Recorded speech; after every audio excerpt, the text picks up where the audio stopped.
Remember, essence ya discussion zetu zote always ni kubadilisha msimamo wako au mindset yako na emotional makeup ulionayo ili uweze kutatua matatizo yako vizuri. What we do here is to make sure kwamba unakuwa independent kwenye akili yako. Akili yako inakuwa independent kuweza kutatua matatizo yote ambayo yataibuka wakati wa kazi. Hence unapata kuwa productive. Sawa?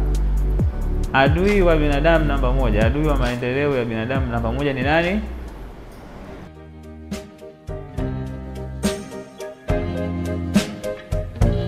They say,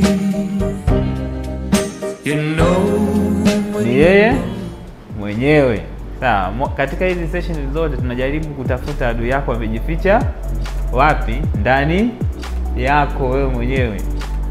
Kwa sababu sometimes, kwa sababu you are the problem, it can be very difficult for you to see the problem. Kwa sababu you are the problem. Mpaka utakapopata kidogo kioo kama hiki, ukijiangalia vizuri unagundua kama somewhere kuna alama, unaweza kujifuta, sio? Au wale wa makeup nini, lipstick. Shwari, inabidi ujue kwamba hii imekaa vizuri au vipi, inabidi uangalie hivi, si ndio hivyo?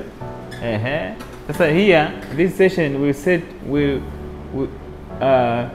aims at providing that kind of assistance kwako kama kioo, ili uweze kujifanyia reflection, lakini pia uweze kujifanyia nini, evaluation.